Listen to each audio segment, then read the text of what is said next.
Hello friends, this is Vihaan. अगर आपने Atal medical and research university का पेपर फिल किया है या फिर करना है, ठीक है, तो ये सीरीज आपके लिए है। इसमें हम सीएचओ और स्टाफ नर्स दोनों के लिए कंबाइंड सीरीज एमसीक्यूज डिस्कस करेंगे और यहाँ से आपके एग्जाम में 100% क्वेश्चंस देखने को मिलेंगे। फ्रेंड्स, आपको क्लियर है कि सीएचओ की टोटल वैकेंसीज 723 है, जिसकी स्टार्टिंग सैलरी आपको मिलेगी 25,000 मंथली फिक्स्ड। स्टाफ नर्स की 159 टोटल पोस्ट्स हैं, स्टार्टिंग सैलरी 21,800 है।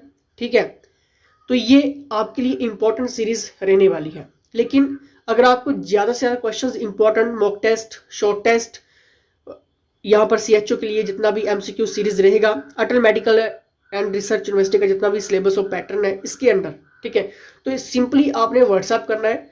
हमारी टीम के मेंबर्स एक्सपर्ट्स हैं, ठीक है, आप उनसे गाइडेंस ले सकते हैं और आप इस कोर्स की तैयारी कर सकते हैं, ठीक है, इस एग्जाम के लिए।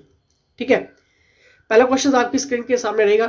देखिए, मॉक टेस्ट रहेगा, खुद आपने लगाना है, खुद को चेकआउट करना है इन क्वेश्चंस के माध्यम से।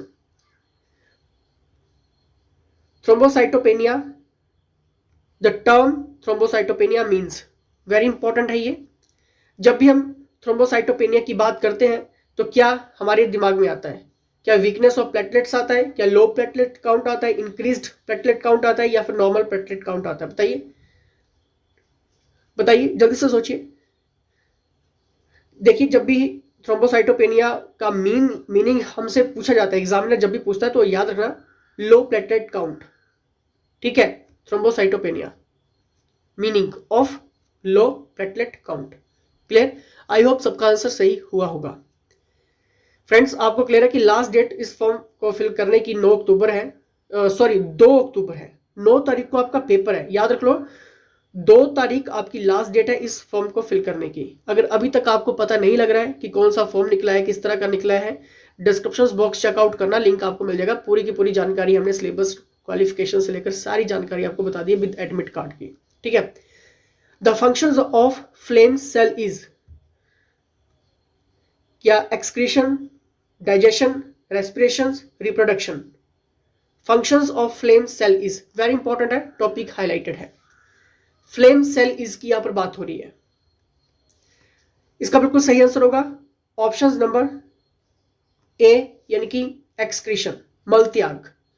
The functions of flame cell is excretion. Clear? खुद भी चेकआउट करते रहे कितना क्वेश्चन आपका सही हो रहा है, ठीक है, क्योंकि सीएचओ की काफी ज्यादा वैकेंसीज है, स्टाफ नर्स की काफी ज्यादा वैकेंसीज है, मौका छूटना ना चाहिए। ठीक है, फर्स्ट अटेम्प्ट में निकालने की कोशिश करना, पढ़ना वही जो इंपॉर्टेंट है। नहीं पता लग रहा है, व्हाट्सएप कर लेना। विच of the following is a bleeding disorder. Bleeding disorder की यहां पर बात हुई है।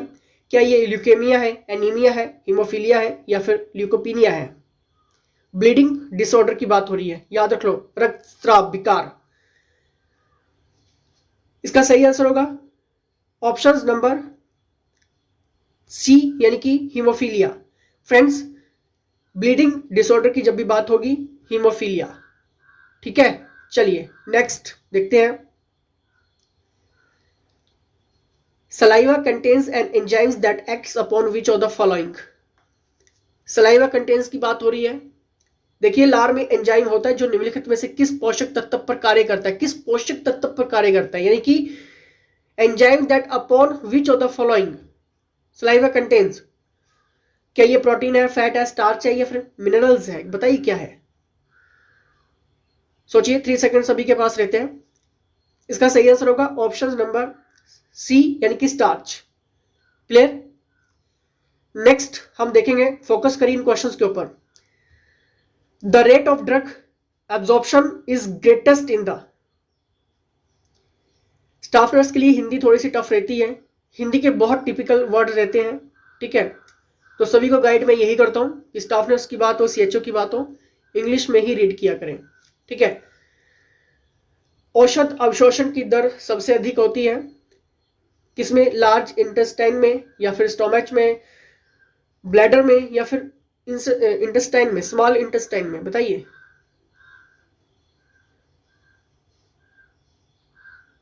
Drug absorption is the greatest in the rate of पूछा यहां पे, स्मॉल इंटेस्टाइन। क्या आपने सोचा था और सही हुआ तो वेल डन, तैयारी अच्छी है, बस थोड़ा सा इसको ग्रूम कर लेना और थोड़ा सा। ठीक है, पढ़ना वो जो इंपॉर्टेंट है। काफी अच्छी हैंडसम सैलरी आपको यहाँ पर मिल रही है। ठीक है, एक बार व्हाट्सएप कर लेना, आपको हमारी टीम यहाँ पर क्वेश्चंस अपडेट करवा देगी इस एग्जाम के लिए। ठीक है, जो भी अटल मेडिकल रिसर्च यूनिवर्सिटी का एग्जाम पैटर्न रहेगा। Which of the following bone is called collar bone? निम्नलिखित में से किस हड्डी को कॉलर बोन कहा जाता है? बताना है।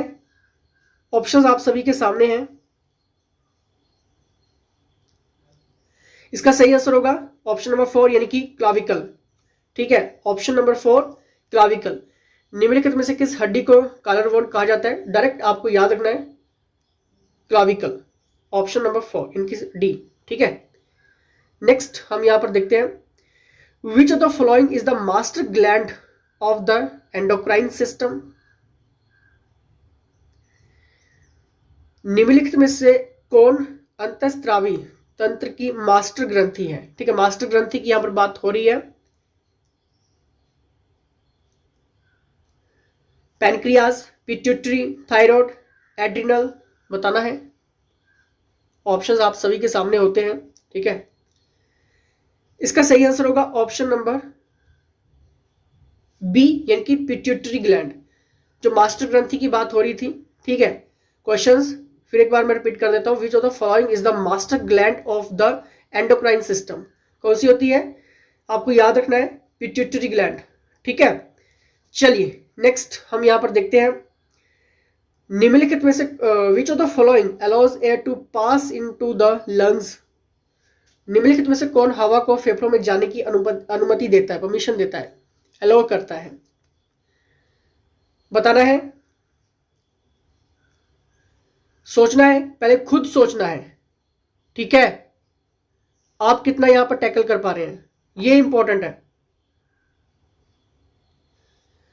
देखिए, जब भी हम बात करते हैं कि हवा को फेफड़ों में जाने की अनुमति देता है, which of the following allows air to pass into the lungs, आपको याद रखना है ट्रैचिया, ऑप्शन नंबर डी यानी कि ट्रैचिया, श्वास नली। ठीक है, नेक्स्ट हम यहां पर देखेंगे the membrane that separates auditory canal from middle ear is, ये बहुत इंपॉर्टेंट है। ठीक है, ये आपको आना चाहिए। ठीक है, इसका सही आंसर क्या होगा? देखिए, कान के पर्दे को हम क्या कहते हैं? Tympanic membrane. टिम्पैनिक मेम्ब्रेन क्या है? कान का पर्दा है। ठीक है, तो थोड़ा सा आपको क्वेश्चंस का भी मालूम होना चाहिए तो क्वेश्चन में पूछा क्या जा रहा है। सेकंड इसका सही होगा 9 का option number B is the right answer, tympanic membrane. Next हम देखेंगे in the demographic cycle is high stationary stage is characterized by, क्या ये high birth rate and high death rate का है? डेमोग्राफिक साइकिल की बात हो रही है। ठीक है, in the demographic cycle is high stationary stage characterized, जो उसकी कैरेक्टरिस्टिक्स हैं इसमें किस में रखा जाता है? इसका मतलब क्या है? जब डेमोग्राफिक साइकिल की बात हो रही है उसका मतलब क्या है? क्या ये high birth rate and high death rate का मामला है? The death rate begins to decline while the birth rate remains unchanged। बताइए, जल्दी से सोचिए, जल्दी से, ऑप्शन आपके सामने हैं, हिंदी में भी आपके सामने है, अगर इंग्लिश में प्रॉब्लम आ रही है तो जल्दी से सोचिए। डेमोग्राफिक साइकिल, देखिए इसका सही आंसर होगा जब high birth rate and high death rate का मामला है, यानी कि उच्च जन्म दर और उच्च मृत्यु दर, that is demographic cycle is high stationary stage. Okay, चलिए नेक्स्ट हम यहां पर देखेंगे maternal mortality rate is expressed in term of, मातृ मृत्यु दर को निम्न रूप में व्यक्त किया जाता है। ये इंपॉर्टेंट है, टॉप 10 मैगजीन्स का क्वेश्चन और एग्जामिनर ने पूछा भी है अदर स्टेट के एग्जाम में। ठीक है, सीएचओ के एग्जाम में। इसका सही आंसर होगा ऑप्शन नंबर सी। क्लियर? चलिए नेक्स्ट हम यहां पर देखेंगे in India high birth rate is due to all of the following reasons except, मतलब भारत में हाई रेट जो जन्म दर की है निम्नलिखित सभी कारणों की वजह से है सिवाय इसके, मतलब इसको छोड़ के। तो वो सिवाय कौन सा है, उसको छोड़ के वो कौन सा ऑप्शन हो सकता है, बताइए।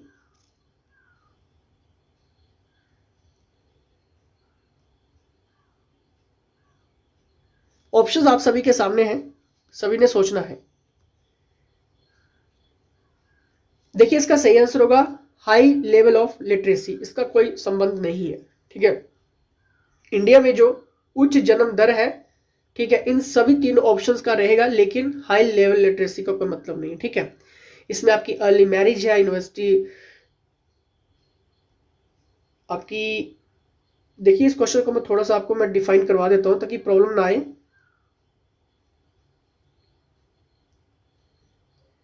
इसका अर्ली प्यूबर्टी भी है, यूनिवर्सैलिटी ऑफ मैरिज भी है, अर्ली मैरिज भी रहेगा। ठीक है, इनका तीनों रहेगा। ठीक है, इनकी वजह से मतलब भारत में उच्च जन्म दर जो है वो सभी कारणों की वजह से है सिवाय हाई लेवल ऑफ लिटरेसी। ठीक है, तो option number 4 is the right answer. Clear, साक्षरता का उच्च स्तर। नेक्स्ट हम देखेंगे जनसंख्या के आंकड़ों में population statistics includes indicators that measures all the following except. इसमें वही है कि जो भी पॉपुलेशन स्टैटिक्स के आंकड़े जितने भी इंक्लूड्स रहते हैं, ठीक है, सभी को मापते हैं सिवाय उसको छोड़ के, वो कौन सा है। पॉपुलेशन स्टैटिक्स की बात हो रही है। Population size, sex ratio, dependency ratio, mortality rate.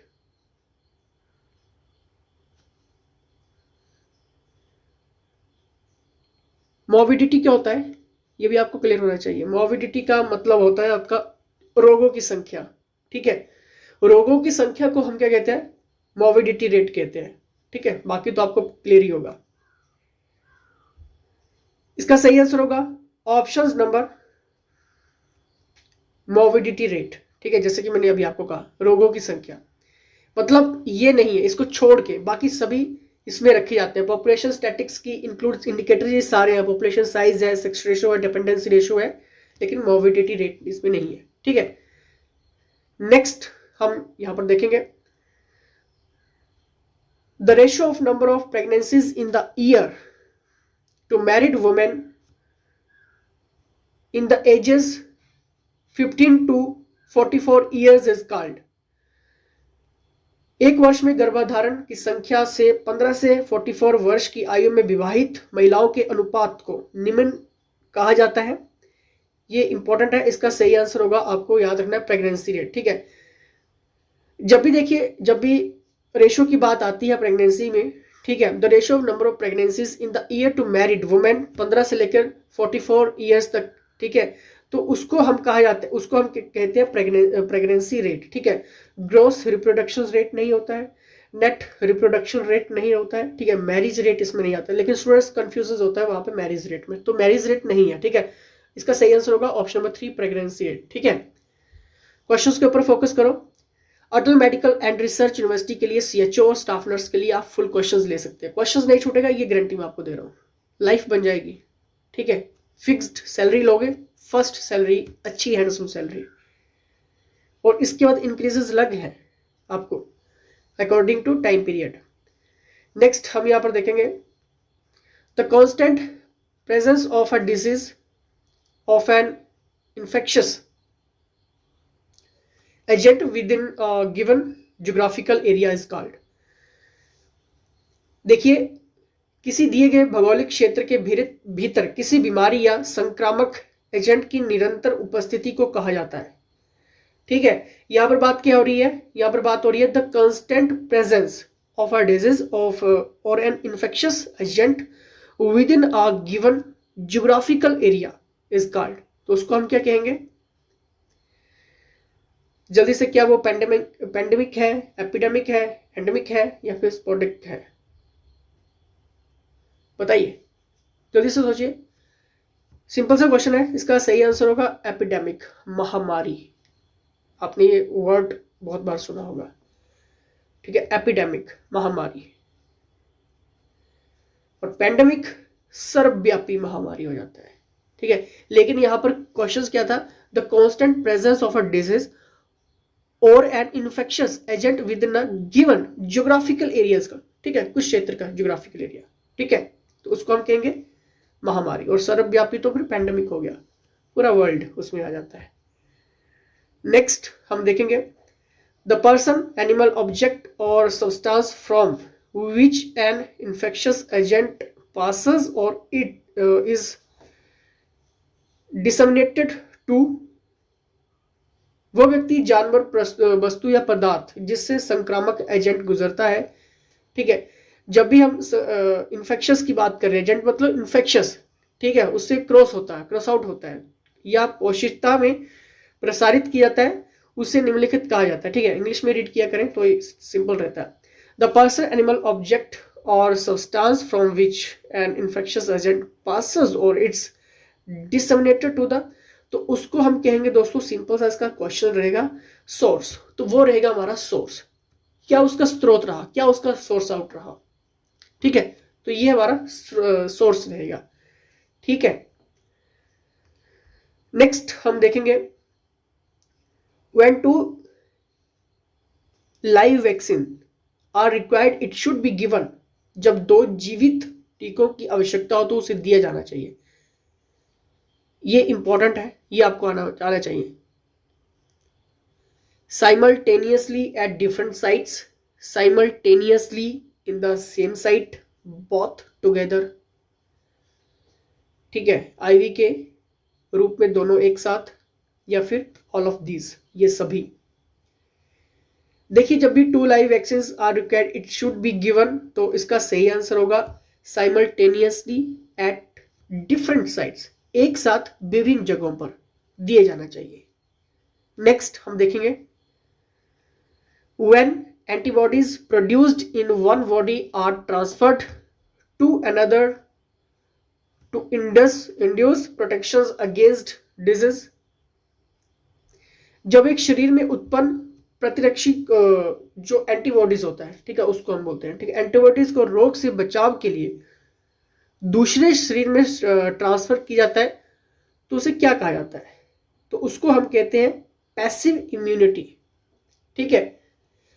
Questions कई बार थोड़ा सा मॉडिफाइड होता है, लेकिन आपको याद रखना है, उसको हम कहेंगे पैसिव इम्यूनिटी। ये वर्ड आपने काफी बार सुना होगा, ठीक है। एक्टिव इम्यूनिटी आपने नहीं सुना होगा, लेकिन पैसिव इम्यूनिटी आपने बहुत सुना होगा, आपके सिलेबस में है ये, ठीक है। नेक्स्ट देखते हैं episiotomy has to be done during, किसके दौरान दिया जाता है, क्या ये फर्स्ट स्टेज ऑफ लेबर में दिया जाता है, सेकंड स्टेज ऑफ लेबर में, या फिर थर्ड स्टेज ऑफ लेबर में, या फिर नन ऑफ दिस में, बताइए। एपिसियोटमी, इसका सही आंसर होगा ऑप्शन नंबर बी, यानी सेकंड स्टेज ऑफ लेबर में क्या दिया जाता है, एपिसियोटमी, ठीक है। अभी भी कह रहा हूं अटल मेडिकल एंड रिसर्च यूनिवर्सिटी के लिए फुल इंपॉर्टेंट क्वेश्चंस आप ले सकते हैं, इसमें आपका जीके से लेकर सीएचओ का सेगमेंट पूरा क्लियर हो जाएगा, स्टाफ नर्स का पूरा क्लियर हो जाएगा, ठीक है। क्वेश्चंस नहीं छूटेगा, ये मैं आपको गारंटी देता हूं, लाइफ आपकी बन जाएगी। व्हाट्सएप कर लेना, ले लेना एक बार। नेक्स्ट हम देखेंगे a women who never given birth to a child, एक ऐसी महिला जिसने कभी बच्चे को जन्म नहीं दिया, तो उसे क्या कहेंगे। ऑप्शंस आपके सामने हैं,